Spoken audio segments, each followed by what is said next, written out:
and things that lead up to the Constitutional Convention. After a while, we'll be getting into what the Constitution actually says, but I think we need this background first. So let's go into a little bit of background here. I remember some years ago I was attending an Association of American Law Schools convention out in San Francisco, and I had decided that I wanted to do something I had never done before, might never get the opportunity to do again. That's to drive the Pacific Coastal Highway from Los Angeles up to San Francisco. Now along there you will see a chain of Spanish missions that were established there, and stopped to visit several of these and found them interesting. I think maybe the thing that I found most interesting about them was the dates in which they were established. Dates like 1776, 1787, and the like. In other words, at the same time that the Spanish Catholics were establishing missions to convert people to Christianity on the West Coast, on the East Coast, Protestants were talking about principles of independence, government, law, and constitutions. And it may well be that God was working in both, and that in presenting Christianity on the Western Hemisphere, he was preparing people there for the eventual reception of the American Constitution and the American system of government as it would eventually spread across the American continent. In other words, both might have been a part of God's plan. But let's look at those people on the East Coast now, and let's get an idea of what their beliefs were at this time. Mark has already told us about their education, how they were trained, and the way they were brought up in Christianity, the way they were brought up with the New England Primer, and many times using the Bible as the basic subject of study. We might point out further that colleges on the East Coast, that the overwhelming majority of colleges that were established in the 16 and 1700s were established for the purpose of training pastors to preach the gospel, and a little broader than that, to prepare others to be good Christian citizens as well, but that they were clearly designed to promote Christianity is undeniable when you look through the source documents of those schools. Now another thing we might look at, and that is what the Founding Fathers read as adults. There was a study done by two political science professors, Donald Lutz and Charles Heinemann. It appeared in the American Political Science Review in 1984, and these gentlemen had researched several thousand writings of leading American political figures from 1760 to 1805 for the purpose of identifying quotations. They wanted to find out, who did the Founding Fathers quote? Where did they get their ideas? What authorities did they respect? And they found that by far the most widely quoted source in their writings was the Bible. The Bible accounted for about 34% of all quotations in their writings. And this might surprise you, the book of the Bible that they quoted most often was, anybody care to guess? Deuteronomy. How often do you go around quoting Deuteronomy? Maybe more than you realize, but Deuteronomy simply means deuteros nomos, second law, or Deuteronomy is simply the second statement of the law. And they were writing about law and government. Now if you exclude the Bible, and you just look to the human authors they quote primarily Christian sources. Baron Montesquieu of France, with his Spirit of the Laws, a devout Roman Catholic. Sir William Blackstone of England quoted just a tiny bit less than Montesquieu, but in terms of his overall impact, probably greater, a devout Anglican. And John Locke. John Locke, who I couldn't say was orthodox completely in every respect, but basically within the Christian camp. I don't see how anybody could read John Locke's On the Reasonableness of Christianity and not conclude that Locke was a professing Christian. So these are the sources the Founding Fathers read. Now let's look a little bit at their beliefs. We find that Out of these 55 delegates who came to the Constitutional Convention, nearly all of them were professing Christians and actively affiliated with Christian churches.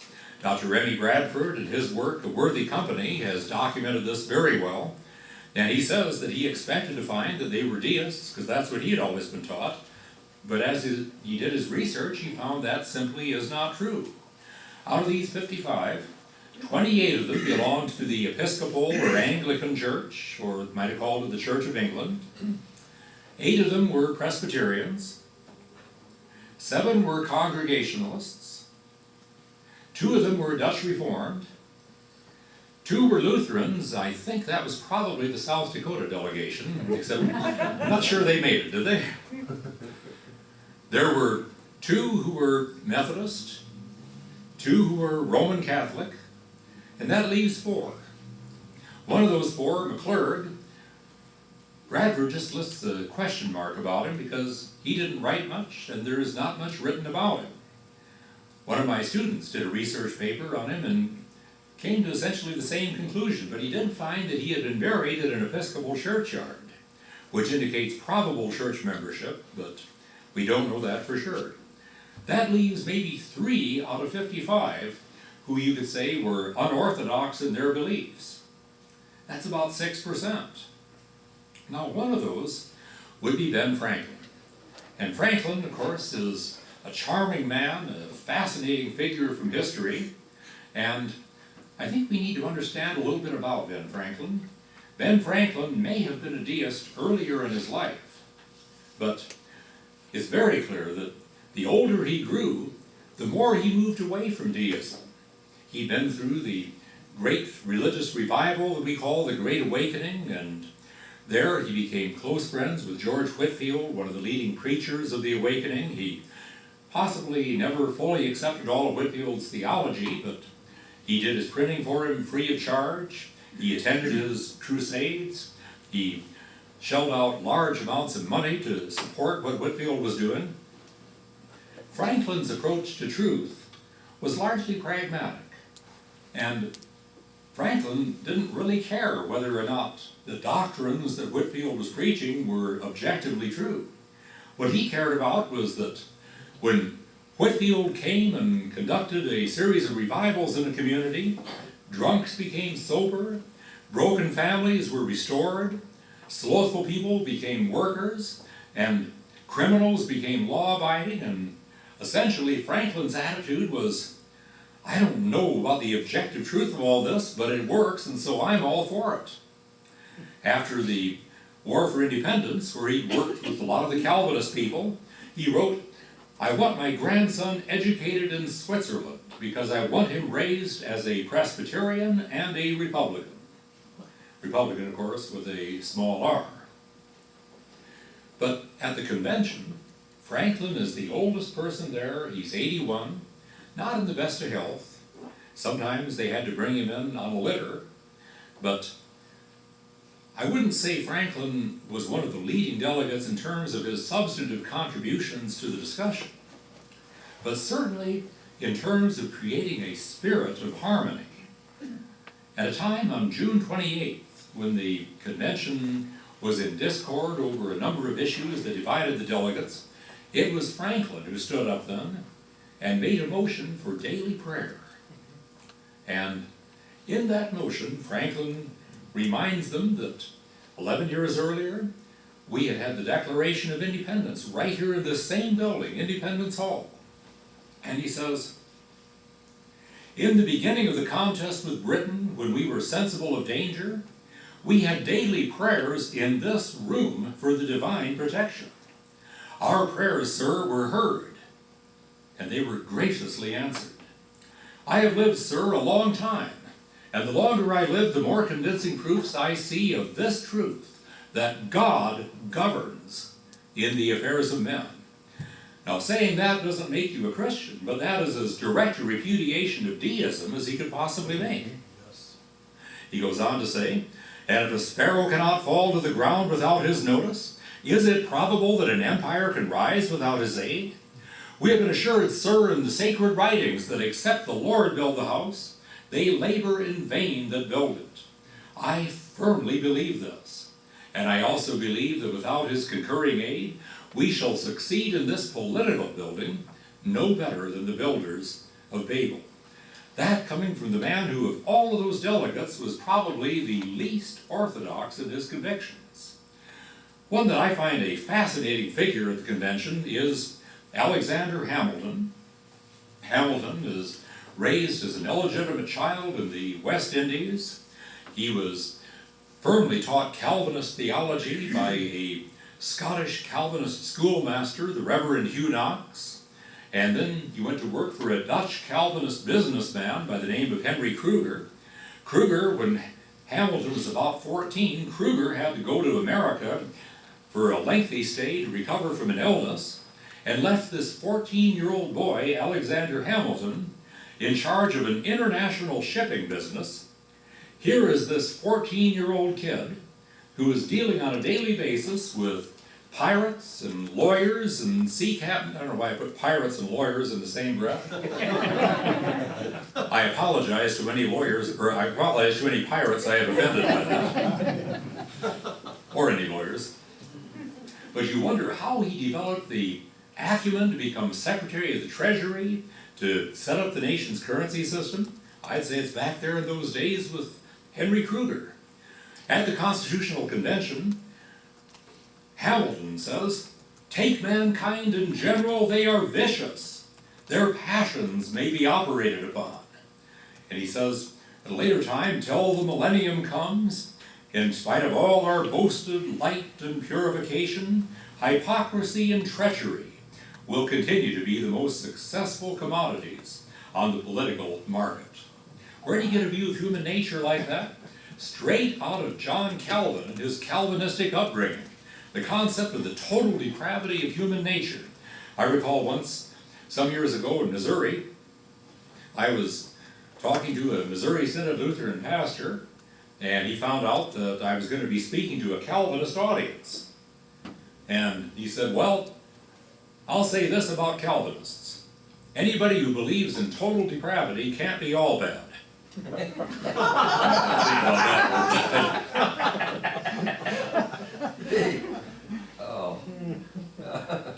Not long before Hamilton died, by the way, I'll just say, this affected Hamilton's view of government.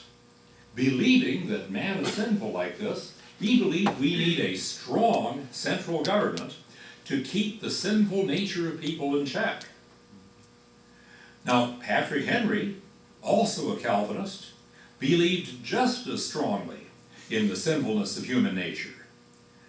But it's for that reason that he opposed a strong central government, because those who would be running the government have the same sinful nature as everybody else, so we need to check their power. On that, I'd be a little closer to Henry. By the way, Hamilton recognized that those in government were as sinful as everybody else. He just said the difference is their vices are not as harmful to the common good.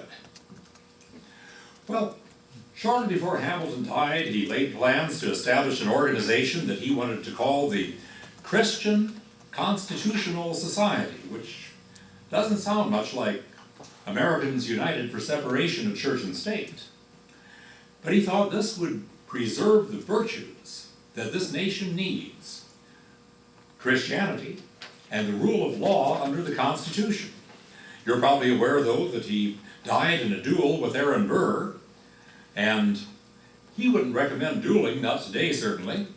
In fact, he'd even authored a bill in the New York legislature to make dueling illegal. That's why he and Burr had to have their duel in New Jersey instead. But he had said some things about Burr that Burr thought had cost him the presidency and the governorship of New York, and Burr challenged him to a duel. Now, dueling in that day wasn't just a couple of macho guys trying to show who's toughest. Dueling was a matter of honor as they saw it.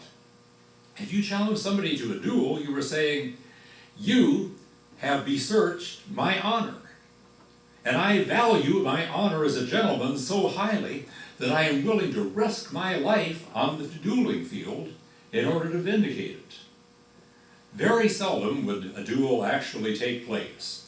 Almost always friends would intercede and work out a qualified retraction or something like that.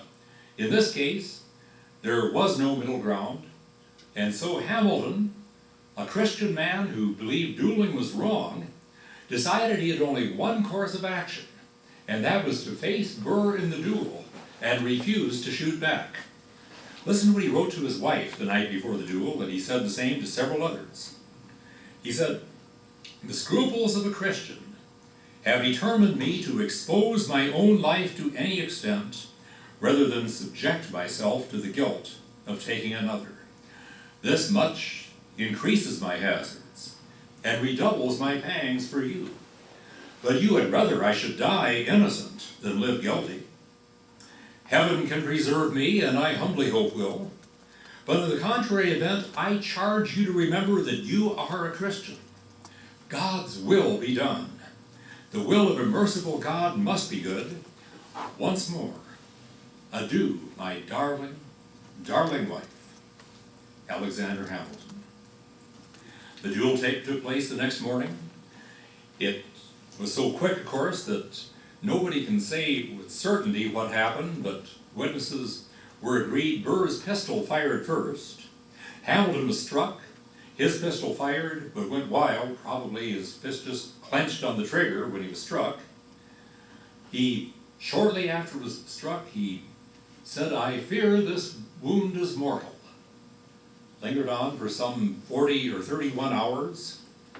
Shortly before he died, then he took communion. And he declared, "I have a tender reliance on the mercy of the Almighty, through the merits of the Lord Jesus Christ." Hard to find a clearer testimony of salvation than that. If I were to have a sentimental favorite among the founding fathers, it would probably be whichever one I happen to be reading at the time. But one that stands out to me is John Jay, one of the three authors of the Federalist Papers, this set of essays written to persuade the farmers of America to support ratification of the Constitution, negotiator of Jay's treaty with England, negotiator of the Treaty of Paris, along with Franklin and several others. Treaty of Paris, by the way, is truly a foundational document for America because by this treaty, England recognized America's independence. And it begins with the words, "In the name of the most holy and undivided Trinity." No question that that is a Christian document. John Jay was the first Chief Justice of the United States Supreme Court, also Chief Justice of the New York Supreme Court. He was a member of Congress and a signer of the Declaration. But I think he'll go down in the annals of eternity primarily as founder and president of the American Bible Society. He repeatedly addressed the American Bible Society of the need to spread Bibles throughout the world. On one occasion, as he's addressing them, he talks about how a great portion of people in this world are ignorant of the revealed will of God. And he says, by conveying the Bible to people thus circumstanced, we certainly do them an act of kindness. We enable them to learn that man was created and placed in a state of happiness, but becoming disobedient was subjected to the degradation and evil which he and his posterity have since experienced. The Bible will also inform them that our gracious Creator has provided for us a Redeemer, in whom all the nations of the earth should be blessed, that this Redeemer has made atonement for the sins of the whole world, and thereby reconciling the divine justice with the divine mercy, has opened a way for our redemption and salvation, and that these inestimable benefits are the free gift and grace of God, not of our deserving, nor in our power to deserve. He writes about an experience as consul to France, where he met some of the French deists and atheists. He said that I was a large party, of which were several of that description. They spoke freely and contemptuously of religion. I took no part in the conversation. In the course of it, one of them asked me if I believed in Christ. I answered that I did, and that I thanked God that I did. Nothing further passed between me and them, or any of them, on that subject. Well, I could talk about so many other of the founding fathers, but for the overwhelming majority, their Christian convictions are so clear. But even those few who are not Christians, Ben Franklin, for example, probably not an Orthodox Christian, Thomas Jefferson, I don't believe Jefferson was a deist. His words clearly show that he believed in a God who was actively involved in human history, but he wasn't Christian in a Trinitarian sense at least. But even these had a basically Christian view of law and government. Even the deists, believing as they did in this clockmaker God who created the universe and wound it up and makes it run according to its own natural laws and people according to the moral laws that he's given. Even the deists believed in a universe that is governed by the absolute and unchanging laws of God. Now, a modern evolutionary humanist wouldn't believe that, because he believes there's no such thing as the law of God, or if there is, it's entirely irrelevant for human affairs today. But here's what we're going to find unites them. First of all, a high view of God and his law. The idea that there is a higher law than the law of man. A higher law that all human law must be in accord with in order to have validity. And secondly, a low view of man and his nature. They knew that man is not, as the French revolutionists thought, basically good or perfectible. Rather, he is a sinner. And therefore he is corruptible and ambitious and not to be trusted. And the same is true of those who are going to run the government as others. Mark mentioned James Madison, and how Madison stayed at Princeton after graduation to study Hebrew under Reverend Witherspoon, and to learn the Hebrew laws and institutions in the original language. And the Federalist Papers, Federalist number 51, Madison says, what is government but the greatest of all reflections on human nature? If men were angels, no government would be necessary.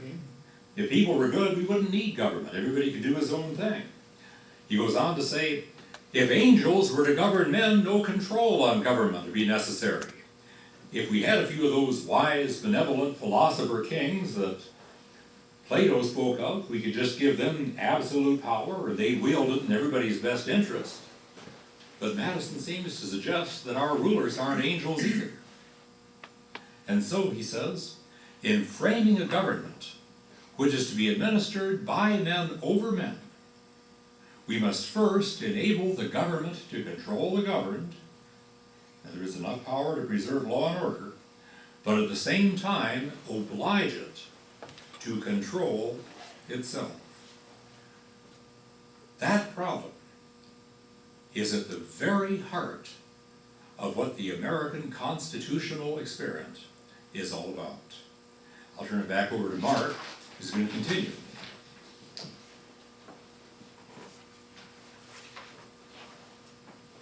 Thank you so much, John. Can you tell he's got a few things in his head? You know, I've been wandering around doing like 6-hour Constitution classes and stuff by myself, and I was really heartened by something he said. He was teaching his, in fact, has anybody seen the Truth Project? Oh yeah, great. Well then you know that Del Tackett talked about John. Talking about, he said there's a law professor that the students were complaining about the Federalist Papers, which he just quoted from 51. He said they were complaining that this was such thick writing, and it is lush. The Federalist Papers are wonderful, but you gotta just absorb them. They're lush and thick, and you better have a dictionary with you, because they use the right word at the right time. Anyway, he told these kind of whining college students that, you know, well, you can understand why they complain about it, because they weren't written for law students, but they were written for average farmers from New York. And you know, and I was feeling a little intimidated as he sent me his 6 CD set about the Constitution, the Institute on Constitution, and 118-page syllabus. Then I realized, no, This is our Constitution. And whether we're highly educated or not, we need to understand it. Ben Franklin said, and I named my son was born in '76, and I named him Ben Franklin. You heard one of the great quotes, that quote at the Constitution Convention that changed the spirit. They said George Washington's face glowed like an angel when Ben Franklin got up and made that statement about raising a country up. But Ben Franklin, but these guys had such an appreciation for freedom and liberty. And they'd been through such a struggle. They were such orderly people. After 10 years of patient suffering and petitioning, they had the Boston Massacre. The British troops said, oh, you can have people come and live in your house, no matter what, whether you want them there or not. They had these crazy taxes, the Intolerable Acts. We had the first Boston Tea Party, which wasn't taxed enough already. It was too much taxes on tea. So they dressed up like Indians, and the Adams boys went out there and threw it in the ocean, and nobody ever got caught on that situation. And of course, they would have been severely punished. The king, so many people, even the history that was written about the foundation of our country really talked about taxation without representation, and that the problems with the founders was economic. But I'll tell you what, these founders didn't have the right to establish a church charter if it wasn't Anglican. The Church of England was absolutely paramount and insisted upon. They tried and were forbidden. There were several of them, like Benjamin Rush and Benjamin Franklin, who regarded slavery as an abomination and wanted to have a free the slaves movement. The king wouldn't allow it. It was huge business. They were upset with their governors. They had no input even in the choosing of those governors that were governing them. These were orderly people, and they knew that the king had all the power. It was an amazing process of gradual independence, hunger for freedom. But I'll tell you what, they had acquired, by and large, an eternal perspective. You see, these 56 men that gathered there in Philadelphia, they were highly educated, some of them very wealthy, brilliant people. The youngest one was Dr. Benjamin Rush, the father of American surgery. It's amazing how wise he was, and he even he believed that there was association between smoking tobacco or tobacco and cancer. An incredibly wise and enlightened man. He was the youngest of these men that had really nothing to gain. They had nothing to gain, but everything to lose. Because treason was resulted in being hung until almost dead, then burnt and dismembered, and your ashes cast about so you couldn't even find them. These people were so courageous, but they wouldn't have done this if they didn't believe in eternal life. If they didn't believe that there was profound violation of liberty and freedom that was horrific and alien to the very heart of God. But I believe they stood on the shoulders of all the injustices of all of mankind, of all the slavery and all of the condescension, ethnocentrism, arrogance, class hatred. It welled up as they carved out their places in the wilderness, as they stood as free men.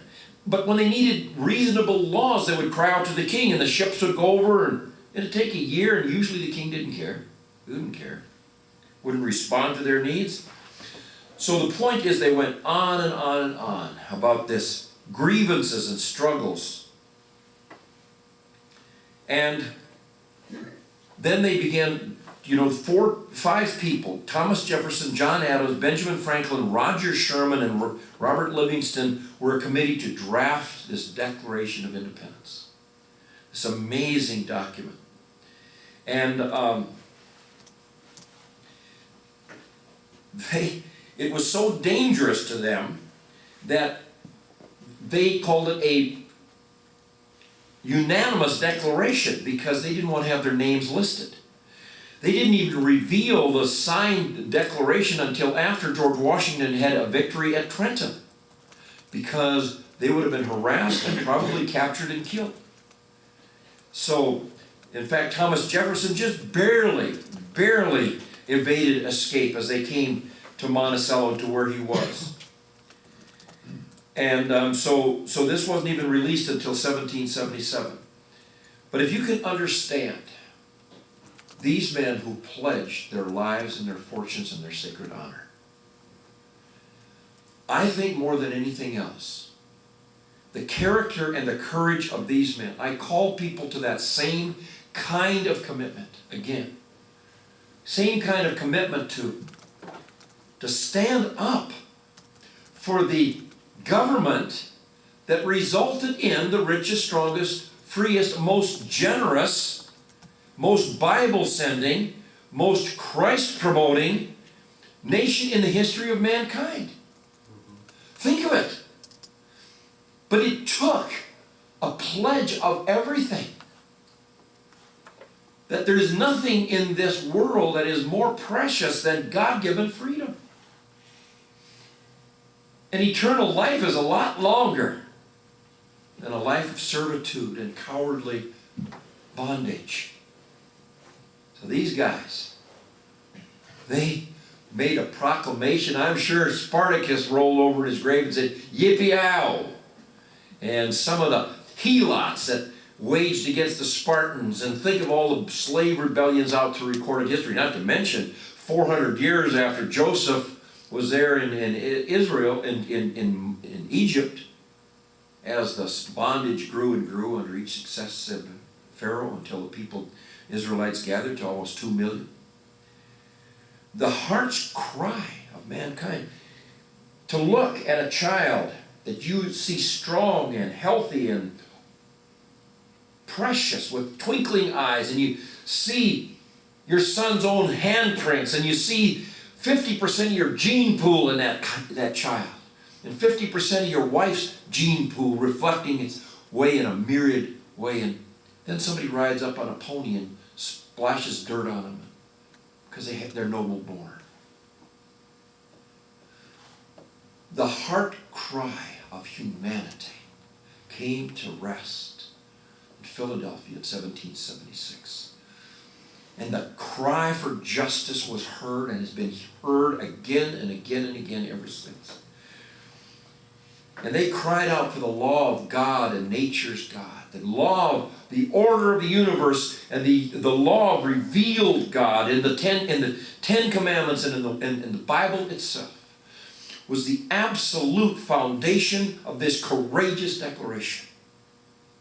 And I just have to conclude this remark by the thing that I heard Alan Keyes say in every speech he ever gave. And that Jefferson wrote, and they all unanimously signed.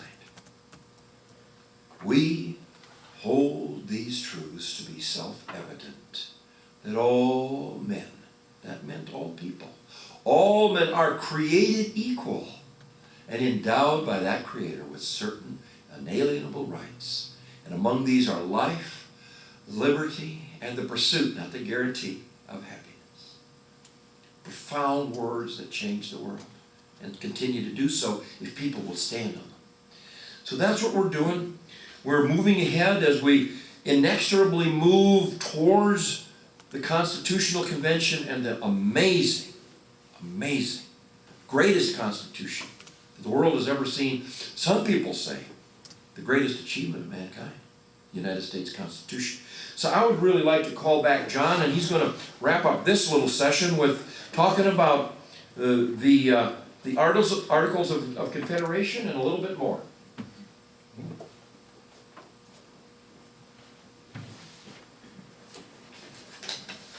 I think it's very important that we look at the Declaration of Independence itself first and see what it actually says, because you might say the Declaration is the true preamble to the Constitution. The reason the Constitution's preamble is as short as it is that a further preamble wasn't really needed. There are some who will try to say that the Declaration of Independence has no legal force and effect today. I know many in the liberal camp will make that argument, and they have to make that argument, because if the Declaration of Independence is law, it knocks their concept of separation of church and state right out of the water. By the way the ACLU and other groups interpret the First Amendment to wrongly imply an absolute separation of church and state, the Declaration of Independence would be unconstitutional by their analysis. It begins by saying that we are entitled to our independence by the laws of nature and of nature's God, a phrase that Jefferson took almost verbatim from Blackstone, very similar phrases from Locke and many others whom the Founding Fathers were familiar with. That is the source of our constitutional right to be an independent nation, the laws of nature and of nature's God.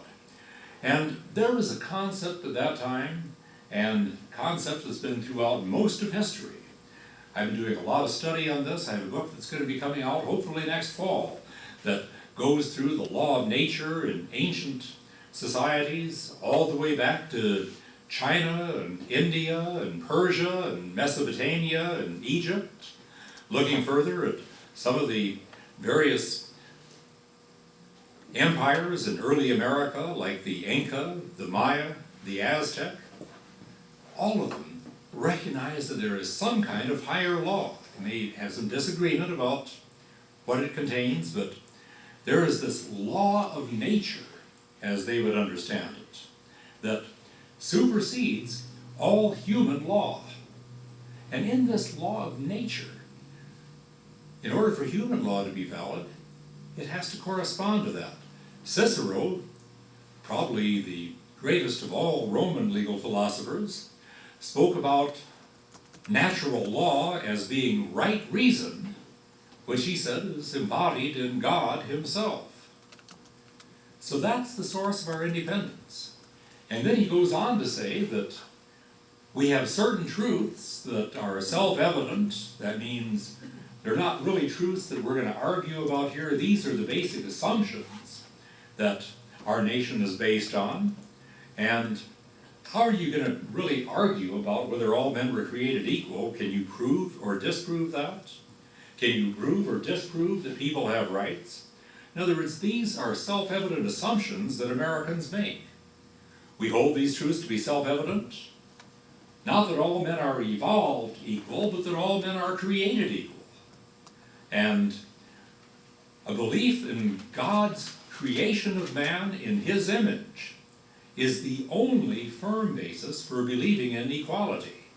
If you hold the evolutionary model, then what basis do you have for denying that some races may have evolved further or higher than others? In fact, the Scopes trial took place in the 1920s in Tennessee over the constitutionality of the Butler Act, the act that forbade the teaching of evolution. And if you go to the Ray County Courthouse there in Tennessee, there in the basement they have a museum about the trial, and you will see a glass case. In that glass case, you will see Hunter's Civic Biology, the book that had been used to teach evolution according to the prosecution in the case. Now the book is open to a section of the book that talks about evolution. Now if you could reach inside that glass case and turn the page, on the next page you will see listed the 5 races of man. And it talks about these races: the black race, the Asian race, the American Indian, the Eskimo, and then it goes on to say, and the most highly developed race of all, the Caucasians of Europe and North America. This is the textbook the American Civil Liberties Union was defending in the Scopes trial. Now, while this is going on across the ocean, we have a man sitting in jail in Europe writing a book. The book is called Mein Kampf, and I'm talking about Adolf Hitler. And in this book, as he sets forth his philosophy of National Socialism, and make no mistake at all, there is absolutely nothing conservative about National Socialism. But in this book, he talks about the German super race, a concept that he derives through Nietzsche and other sources, but indirectly through Darwin. And he makes this statement: if nature does not wish that superior individuals should mate with inferior individuals, she wishes even less that superior races should mate with inferior races. Why? Because in that event, the work of evolution through hundreds of thousands of years of human history would be rendered futile. Hitler based his theories of the German super race and National Socialism squarely upon Darwinian evolution. The only firm basis we have for believing in equality is that man is created in the image of God. And Jefferson goes on to say in the Declaration that we are endowed by our Creator with certain unalienable rights. He didn't say we're endowed by our government with certain negotiable privileges. And that's all they would be if they came from government. If our rights come from government, they're not really rights. They are privileges that the government gives and the state gives. The state takes away. Blessed be the name of the state. We can only say that rights are unalienable if we recognize that they come from a higher source than government. And what source could that be but God? So that's the theological basis of the Declaration of Independence. Jefferson goes on to say that to secure these rights, governments are instituted among men. Notice he doesn't say to grant these rights, to secure, to make possible the enjoyment and preservation of rights that God has already granted. Governments are instituted among men, deriving their just powers from the consent of the governed. Goes on to say that if government becomes destructive to these ends, it is the right of the people to abolish that government and replace it with a government more suited to achieving those ends. And then he goes on to say something that comes almost directly out of Thomas Aquinas. He says that experience has shown that the tendency of mankind is to put up with these grievances if they're occasional and few and of a minor nature. Thomas Aquinas says the same thing. He talks about what he calls tyrannicide. That's not a species of dinosaur. That means killing a tyrant. And he says that even though people have the right to kill a ruler when that ruler becomes a tyrant, it isn't always wise to do it. Because they might try to kill the tyrant and fail, in which case he'll be more tyrannical than ever. Or they might succeed, and the people who take over, thinking that somebody else is going to do the same to them, may become more tyrannical than themselves. And so you need to be hesitant about this, but it is a right, he says. And Jefferson says experience shows that people in general are reluctant to overthrow an institution, even if it is imperfect, as all institutions are, and even if it sometimes is a bit heavy-handed. But he says, but when a long train of abuses shows a clear tendency toward despotism, then it is their right, it is their duty to abolish that government. And so Jefferson asks, do we have that long train of abuses? And he says, let facts be submitted to a candid world. And there he sets forth the various grievances. This is the next major section of the Declaration. The grievances that the colonists have against England. And based on those grievances, he says, King George III is therefore unfit to be the ruler of a free people. Now you'll notice, he's not saying at this point, we don't want rulers. We don't want kings. He's saying George is not fit to be king because he has shown himself to be a tyrannical king. Back at that time, 1776, if George Washington had wanted to become king of America, he almost certainly could have done it. By 1787, probably not. Probably by that time there was a strong sentiment that we don't want a king in America. I don't think this country had come to that point of view yet as of 1776. Well, then he goes on to say that there are certain things we have tried to do. We've sent ambassadors, we've sent the olive branch petition, we have pleaded with England to recognize how they have been tyrannical toward us. In all of this, we have been treated with a deaf ear. And so, he says, these colonies are and of right ought to be free and independent states.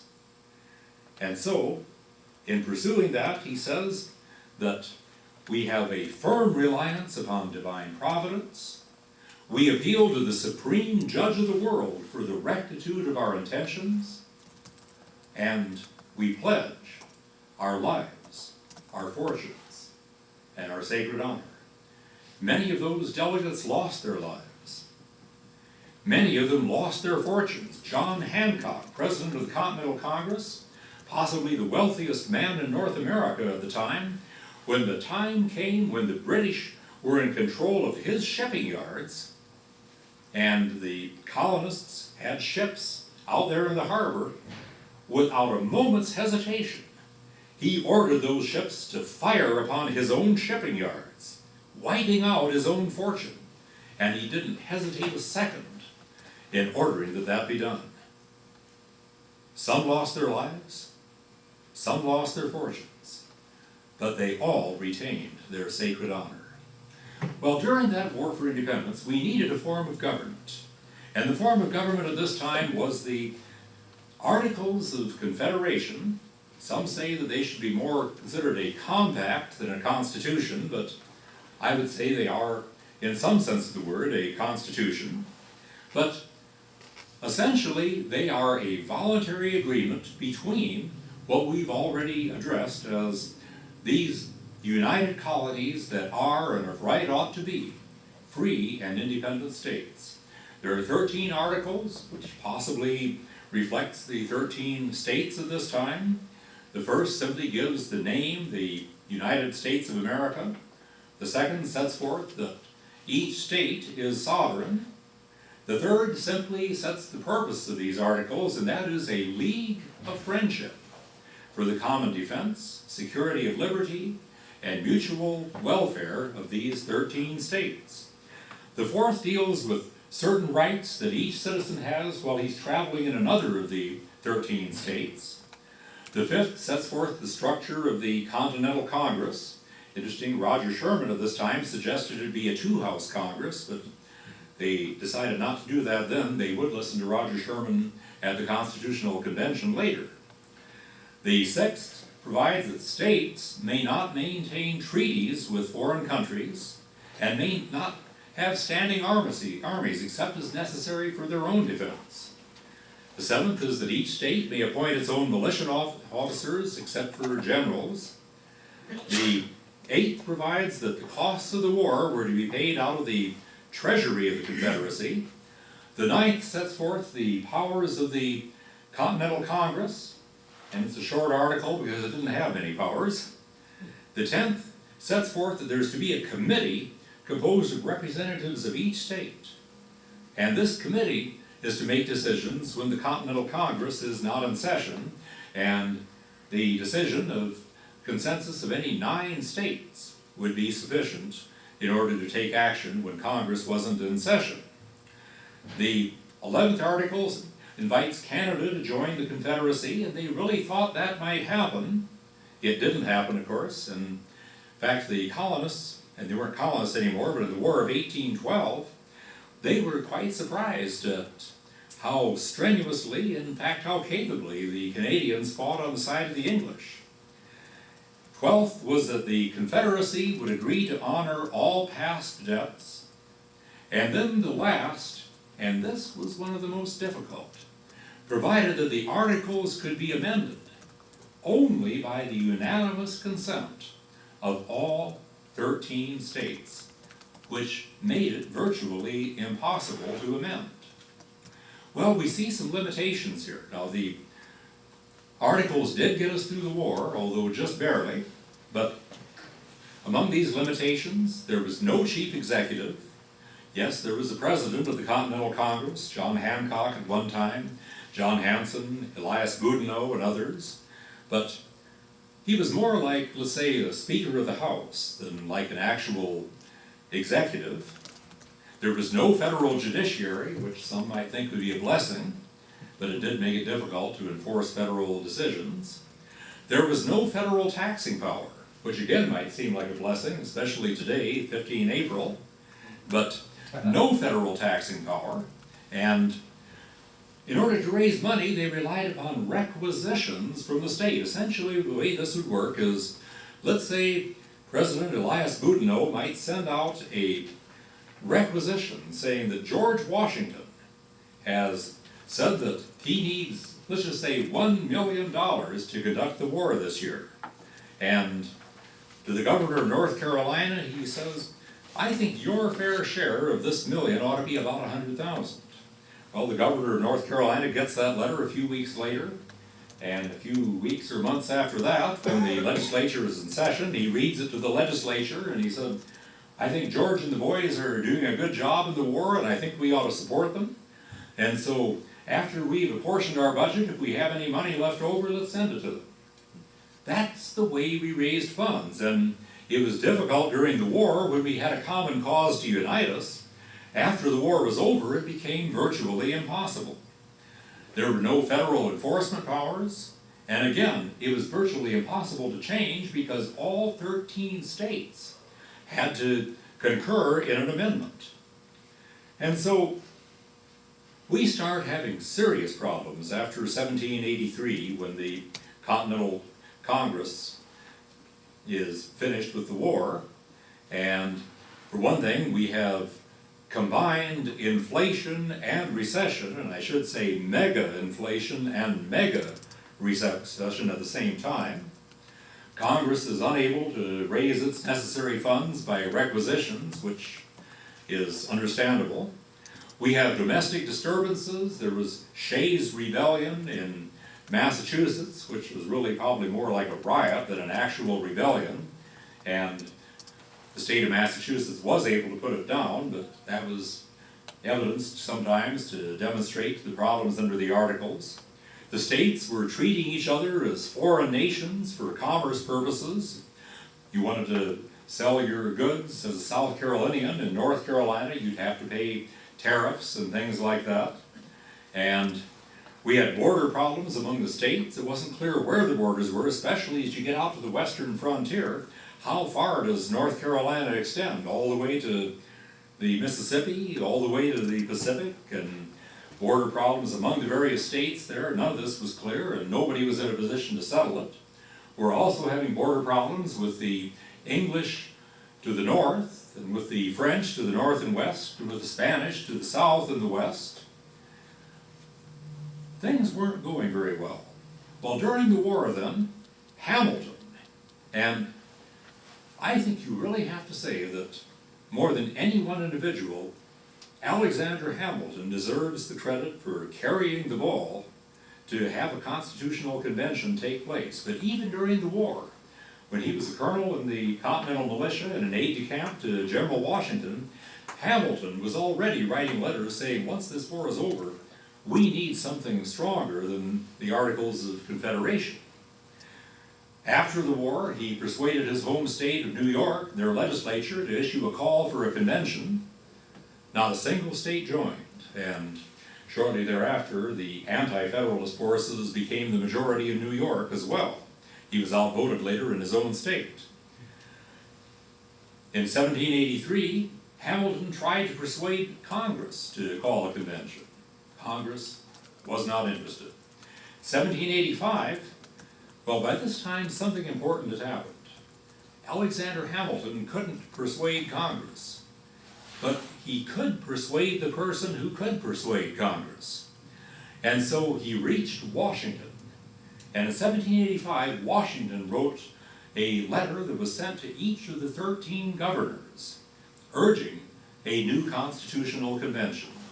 In response to that, in 1786, Congress didn't call a constitutional convention, but they did call a trade convention. But only 5 states even bothered to send delegates, and so the trade convention never took place. Things continued to go downhill, and so finally in 1787, Congress called for a constitutional convention.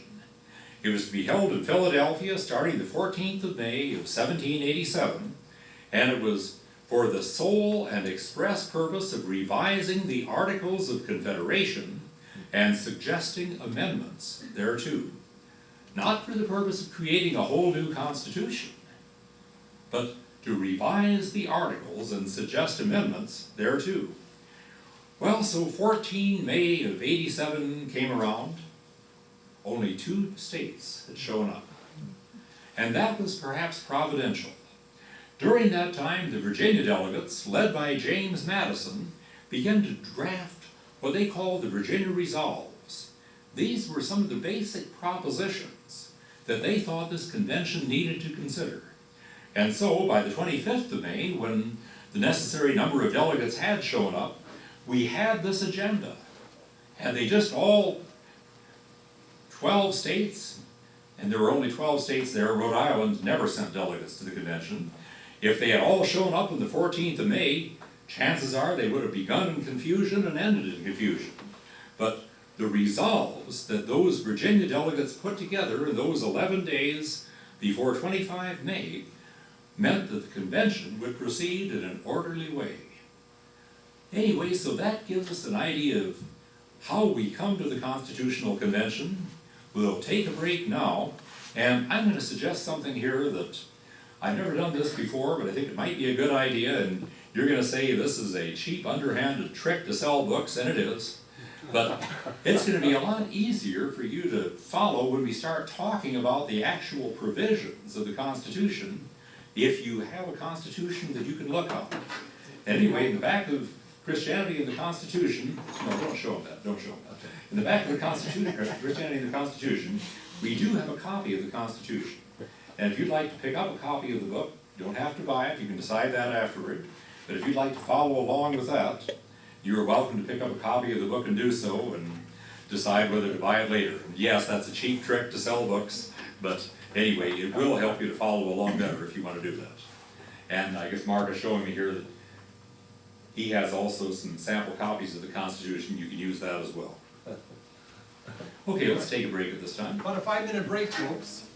But I want to say that that book that he's talking about is the finest book on the Constitution I've ever read, that he wrote, The Christianity of the Constitution. And that's just one of the wonderful things it's got in there.